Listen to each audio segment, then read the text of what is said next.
확연히 알아버리는 것. 깨달음이라는 것은 확연히 알아버리는 것을 말한다. 우리가 무엇을 믿는다 해도 확연히 알아버리는 것만큼 믿음이 깊은 건 없습니다. 그래서 믿음 중에 가장 깊은 믿음은 확연히 알아버리는 거다. 우리가 뭔가를 안다, 이해한다, 나중에 보면 또 틀리잖아요. 그랬을 때 가장 확연한 이해는 확연한 알미예요. 그러니까 깨달음이야말로 가장 확연한 이해에 들어간다. 그 다음에 우리가 뭔가 실천을 하고 경험을 해요. 그 경험 중에서도 가장 마지막 단계는 내가 확연히 알아버리는 거예요. 깨달음은 가장 깊은 믿음이고, 깨달음은 가장 밝은 이해고, 깨달음은 가장 높은 실천이다. 이런 얘기.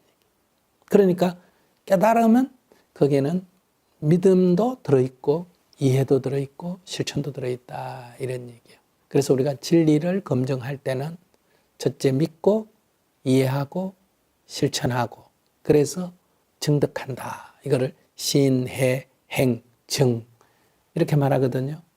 신의 행정에서 그것이 다 갖춰진 게 뭐냐? 깨달음이라는 거예요.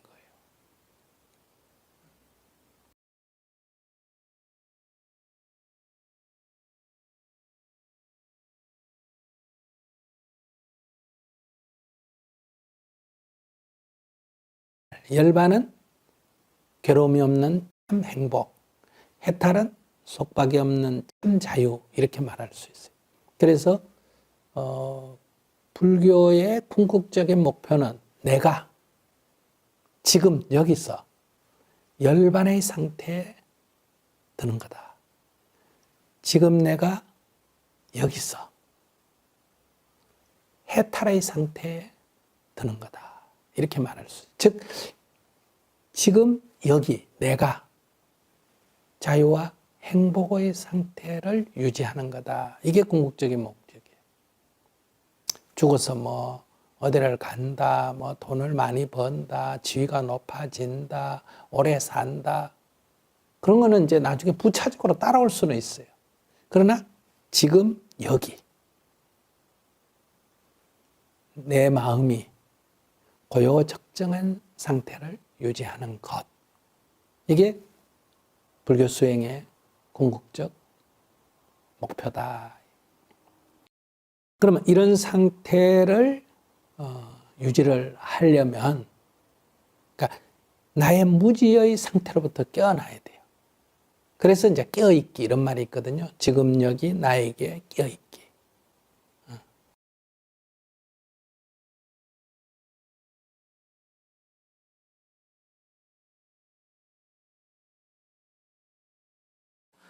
인생에는 답이 없습니다. 이래 살아야 된다 이런 답이 없어요. 사람들은 자꾸 답이 있다고 생각해요. 그래서 정문즉설이라고 하지 말고 뭐라 그래요? 정문즉답이라고 왜 안 합니까? 일문일답이라고 왜 안 합니까? 이런 질문이 있는데 세계에서 제일 긴 강은 어느 강입니까? 하면 나일강. 이런 게 일문일답이에요. 근데 인생에는 답이 없기 때문에 일문일답도 될 수 없고 정문즉답도 될 수 없습니다. 인생에는 다만 선택만 있어요. 이런 선택을 하면 이런 결과가 빚어지고 저런 선택을 하면 저런 결과가 빚어진다. 그럴 때 너는 어떤 선택을 할 거냐. 선택에 망설임이 있는데 그건 선택의 문제가 아니에요. 결과에 대한 책임을 지기 싫어서 책임을 안 지려고 하기 때문에 선택을 망설이게 된다. 이런 얘기.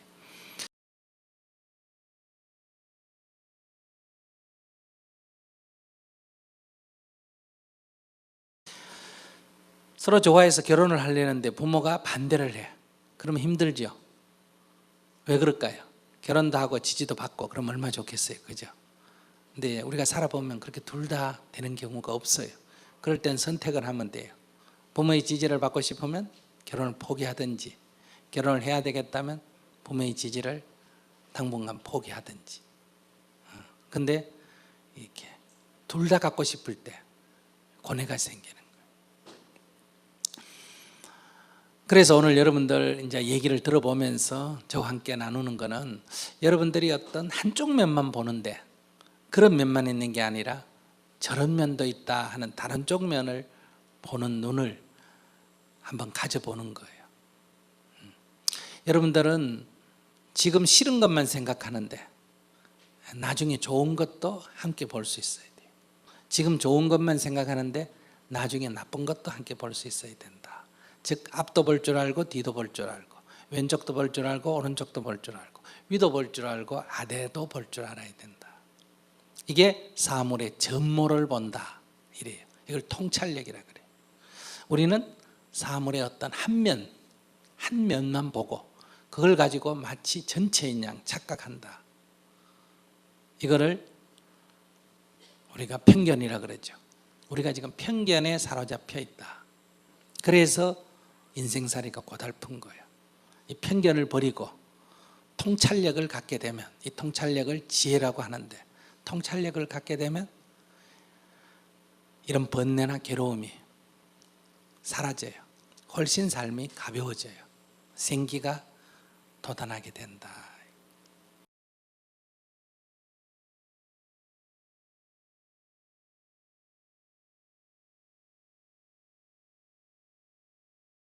우리 대부분 그렇잖아요. 공부를 하기 싫고 좋은 대학은 가고 싶고 그런 일은 일어날 수 있어요. 돈은 빌리고 싶고 갚기는 싫고 근데 이 인생만 그런 게 아니라 자연도 우주도 그래요. 원인이 있으면 결과가 있다. 빌렸으면 갚아야 된다. 갚기 싫으면 공에도 빌리지 말아야 한다. 이런 얘기. 이걸 갖다가 인연과보라 그래요. 인연과보. 원인이 있으면 결과가 있다. 이것을 물리학적인 법칙으로는 어떻게 표현해요? 뉴턴의 제2법칙 F = ma. 들어봤어요? 네? 물체의 힘이 가해지면 속도의 변화가 생긴다. 속도의 변화가 일어났다는 것은 물체의 힘이 가해졌다는 뜻이다. 원인이 있으면 결과가 있고 결과가 있었다는 것은 원인이 있었다는 얘기다. 그러면 이런 가해진 힘과 결과, 속도의 변화는 어떤 관계에 있느냐? 비례관계에 있다. 그래서 뭐라 그래요? F = ma 이렇게 말하잖아요. 이렇게 물질에서도 그런 법칙이, 생명의 세계도 그런 법칙이, 우리의 정신세계에도 그런 법칙이, 인생에도 그런 법칙이, 사회에도 그런 법칙이, 자연에도 그런 법칙이 작용한다. 이것을 불교적인 용어로는 인연과보, 줄여서 뭐라고 한다? 인과 이래요. 인과가 있다. 근데 우리가 인과를 대부분 부정합니다. 그럼 왜 인과를 우리가 알지 못하거나 못 믿거나 부정하는 그런 일이 생기느냐 할 때, 원인이 있고 결과가 생기는데 즉시 생기는 경우도 있고 시차가 있는 경우도 있어요. 이 시차가 있기 때문에 약간 혼란이 일어나는 거예요.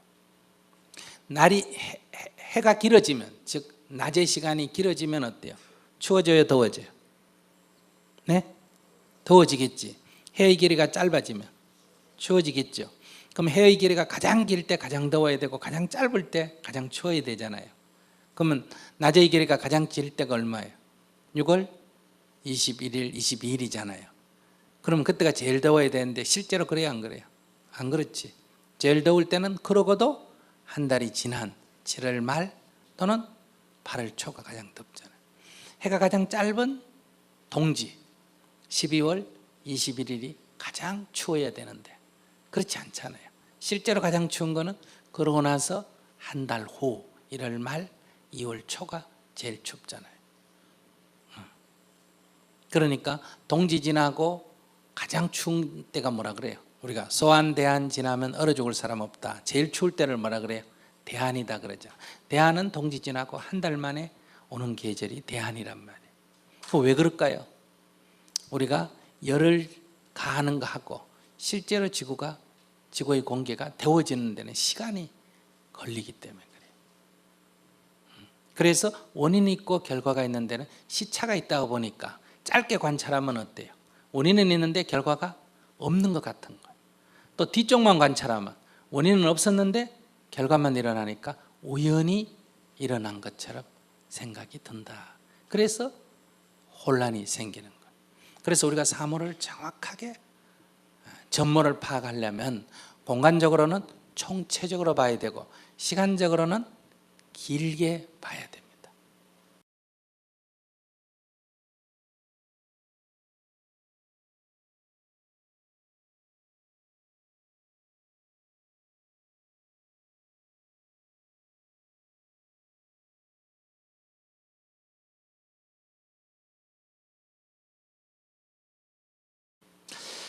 여러분들 등산하러 가끔 산에 가죠? 계곡을 이렇게 올라갈 때 요즘은 산에 가서 취사를 못하기 때문에 이런 경우가 없는데 옛날에 저희들 한 10년 20년 전에는 계곡에서 취사를 해도 되잖아요. 그럴 때 여러분들 자연적 친구들 모여가 이렇게 겨울에 도착했어요. 야, 여기서 밥해 먹자. 그러면 먹는 물을 뜰 때는 위로 가서 뜹니까? 아래로 가서 뜹니까? 위로 가서 뜨죠. 그럼 조금 더 올라가면 조금 더 깨끗하다 이 말이죠. 근데 발 씻거나 이럴 때는 밥에 먹는 장소에서 위에 가서 씻으라 그래, 아래 가서 씻으라 그래. 아래 가서 씻으라 그러지. 자기가 보는 세계에서는 위는 깨끗하고 아래는 더러워요. 그런데 등산을 해보면 한 굽이 더 올라가 보면 그 위에 있는 사람도 또 어떻게 하고 있습니까? 위에 가서 떠먹는 물은 위로 뜨고 발은 어때요? 아래로 씻지. 그 위에 사람하고 아래 사람하고 연결시키면 어떻게 돼요? 위에 사람이 가능하면 아래로 내려와서 발을 씻고 아래 사람이 가능하면 깨끗한 물을 뜨기 위해서 위로 가서 물을 뜨게 되면 어떻게 될까? 발 씻은 물을 떠오는 게 되죠. 그래요, 안 그래요? 그래요. 그 왜 이런 모순이 생길까? 관찰하는 범위가 짧기 때문에 그래요. 그래서 1년 초는 내년에 다시 봄이 오는 줄을 알지 못하고 하루살이는 내일 아침에 또 해가 뜨는 줄을 알지 못한다. 이런 얘기. 오늘 해가 지는 것으로 지구의 종말이 하루살이에게는. 그러나 길게 보면 내일 또 해가 뜨고 1년 살다 죽는, 봄에 났다가 가을에 죽는 생물이나 식물은 내년에 또 봄이 있는 줄을 알지 못하죠. 그래서 이런 혼란이 발생하는 거예요.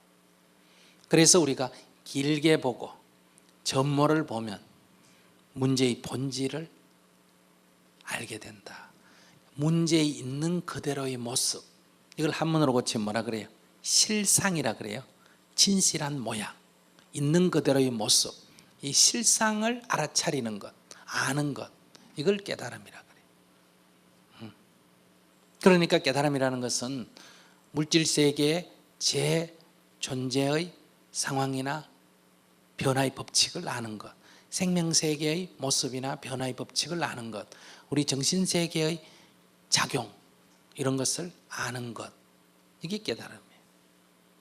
그래서 이러한 깨달음은 과학과 상치되는 게 아니에요.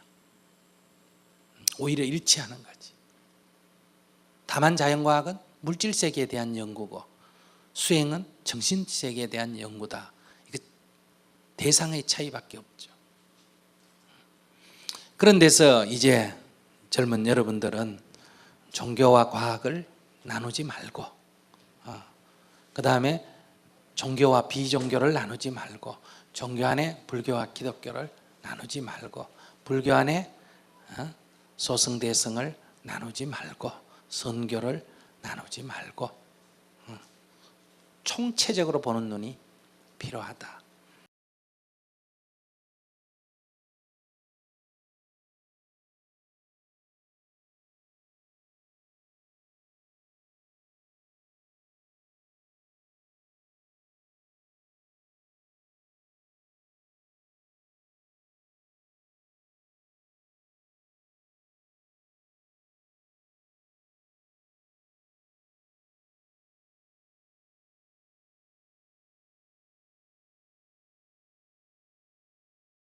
통찰력이 생기려면 제일 첫 번째가 자기로부터 출발해야 된다.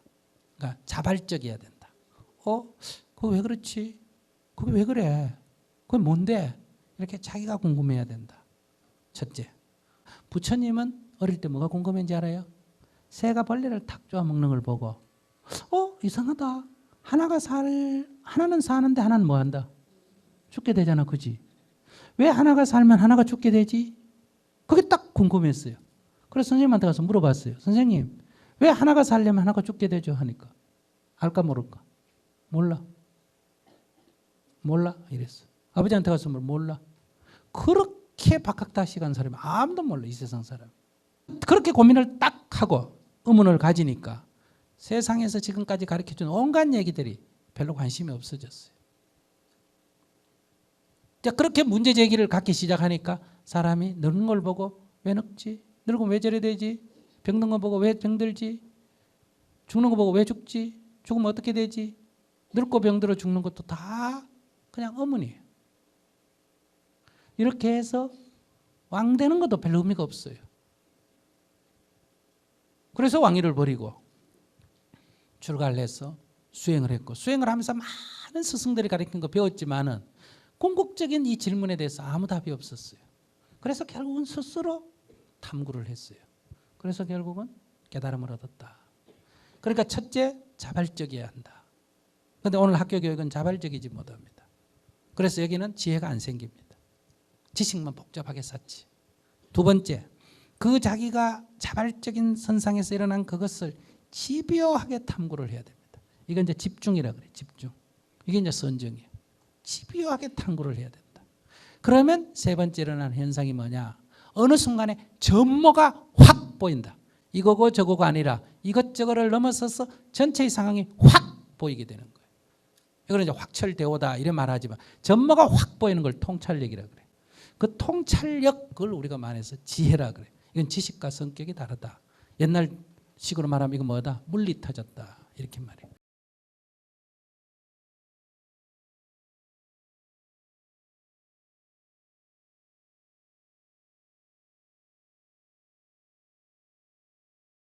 자동차도 계속 고치는 사람이 있고 고치면서 늘 연구하는 사람이 있어. 늘 연구하면 어떤 정도로 자동차에 대해서 통찰력이 생겼냐. 시동만 딱 걸어가 소리만 들어도 어때요? 어디 고장난지 알아버려요. 의사가 늘 인간 몸에 대해서 탐구하면서 의료행위를 하면 어느 순간에 사람 딱 진료소에 들어오는 얼굴 표정만 딱 보면 어때요? 80%는 짐작이 돼버려요.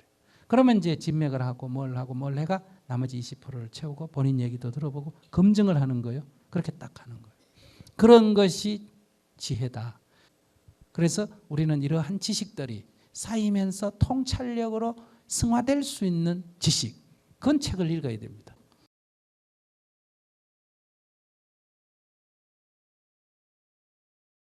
제일 중요한 거는 첫째, 우주에 대해서 알아야 된다. 우주에 대해서. 뭐 지구에 사니까 태양이 지구를 돈다 이런 수준은 안 돼요. 그런 수준 하니까 대학 졸업하고 박사 된 게 허무맹랑한 그런 거 믿고 다니는 거 아니에요. 우주에 대해서 궁금해하고 우주의 이러한 질서, 운행, 원리 이거 기본적으로 알아야 된다. 학벌하고 직업하고 아무 관계없이. 그리고 이 물질 세계의 기본 구성, 분자, 원자, 소립자, 쿼크까지 이 구성에 대해서 알아야 된다. 그래서 물질 세계에 대한 기본적인 원리를 알아야 된다. 이게 우주에 대해서 아는 거나 미시세계를 아는 거나 거시세계나 사실은 가면 똑같습니다. 두 번째, 생명세계에 대해서 알아야 된다. 지구가 탄생한 이후에 이 생명이 어떻게 진화해 왔는가, 생명의 원리가 뭔가, 이거에 대한 기본 이해를 해야 된다. 세 번째, 인류 문화사에 대한 공부를 해야 됩니다. 인류 문명이라는 것이 인류 종이 나오고 그 뒤에 문명이 어떻게 흘러와서 여기까지 오게 됐는가, 왜 이 문명이 4대 문명이 이 건조지대에서 출발할 수밖에 없었는가. 그 이집트 문명이 이집트의 변두리인 에게 문명을, 에게 문명이 그 변두리인 그리스 문명, 그리스 문명이 그 변두리인 로마 문명, 로마 문명이 그 변두리인 게르마니아, 오늘 소위 말하면 유럽 문명으로, 왜 이렇게 문명이 그 중심에서 오히려 지속되지 못하고 문명이 몰락하면 반드시 그 변방에서 또 새로운 문명이 일어나는가. 이런 문명사 공부를 해야 지금 딱 보면, 크게 보면 현대 문명은 멸망하겠다. 왜? 대량 소비는 대량 생산을 유발시키고 대량 생산은 대량 자원을 필요로 하기 때문에 결국 자원 고갈에 부딪히거나 자원 앙등을 가져온다. 대량 소비는 대량 폐기물을 가져오기 때문에 환경오염을 불러와서 결국은 그 부작용으로 이것은 종말을 고할 수밖에 없다. 그럼 이것은 앞으로 100년이든 200년이든 이 문명은 태생적으로 한계가 있다. 이게 일단 문명적 사관을 가져야 됩니다. 두 번째, 이 문명 안에 요 소비주의 문명 안에 유럽이 중심이 됐다가 그 변방인 미국으로, 미국의 변방인 동아시아로, 중국으로, 요 변방인 인도로 이 문명은 요 문명 안에서는 이동할 수밖에 없다. 이렇게 딱 보면 벌써 미국은 유럽은 지는 해고, 중국은 뜨는 해고. 좀 늦지만은 인도도 점점 떠오를 거다. 그러면 국가 정책을 딱 접할 때도 이걸 갖고 방향을 잡아줘야 된다. 바로 인류 문화사를 공부해야 되고 두 번째 역사를 공부해야 된다. 역사도 그냥 외워가지고 무슨 그런 거 외우는 게 아니라 역사의 흐름이 어떻게 됐느냐. 오늘 대한독립 만세를 불렀다. 왜 대한민국인가? 그건 대한제국에서 왔다. 왜 대한제국인가? 그것은 국권 회복을 위해서 대한제국이라고 불렀는데 그건 조선왕조에서 왔다. 조선왕조는 역성혁명, 고려왕조에서 성만 바뀌었을 뿐이다. 고려왕조는 어디서 왔냐? 고구려에서 왔다. 고구려는 주몽은 나는 해모수의 아들이라고 했으니까 부여를 계승했다. 부여는 나는 당군의 아들이다. 해모수가 있기 때문에 이건 당군조선에서 왔다. 당군은 나는 환웅의 아들이라고 했으니까 이거는 환웅의 배달나라에서 왔다. 환웅은 나는 환인의 아들이라고 했기 때문에 이거는 환인의 한나라에서 왔다.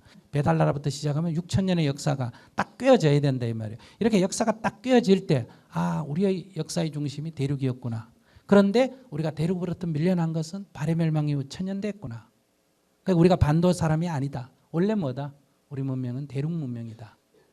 그러니 지금 우리가 통일을 한다는 것은 식민지 지배와 그다음에 분단과 전쟁의 피해를 청산하는 과거 100년을 청산하는 길이고 미래 100년을 설계하는 게 바로 통일이다. 그러니까 이 시대의 최대의 과제는 통일 문제다. 그리고 이것은 넘어서서 통일한 한국이 한일 경제 공동체를 구성하고 그 힘으로 다시 중국과 경제 공동체를 구성해 나가야 된다. 왜 그러냐? 이 분단 상태로 있으면 미중의 세력 변화에서 한국은 미국에 붙고 북한은 중국에 붙고 결국은 새로운 분단 체제로 가게 된다. 통일된 한국은 미중 사이에 균형자 역할을 해서 평화의 구심체가 될 수 있다. 그럼 우리는 중간구로 등장할 수 있다. 그것은 발해멸망 이후에 우리가 처음으로 1000년 만에 옛 고구려의 정신을 계승하는 거다. 이것은 100년을 청산한 것과 동시에 1000년을 청산하는 거다. 이런 포부가 딱 생긴단 말이에요. 역사를 공부하면. 그런데 이런 공부 다 안 하고 뭐 앉아가지고 어쩌고 저쩌고 하면 안 된다. 이건 대학하고 아무 관계가 없는 거다. 그러니까 젊은이들에게 그런 공부를 할 수 있는 책을 내야 된다. 우주에 대해서, 그리고 생명의 역사에 대해서, 그리고 인류 문화사에 대해서, 그리고 민족의 역사에 대해서, 그리고 다섯 번째 정신세계. 이 정신이란 게 어떻게 작용하느냐? 왜 마음이 이렇게 아까도 얘기했지만 그 미묘복잡하게 작용하지 않습니까? 이 마음이 어떻게 작용하는지를 알아야 행복과 자유로 나갈 수가 있다. 그러니까 이런 거에 대해서 가르치는 게 진짜 공부지.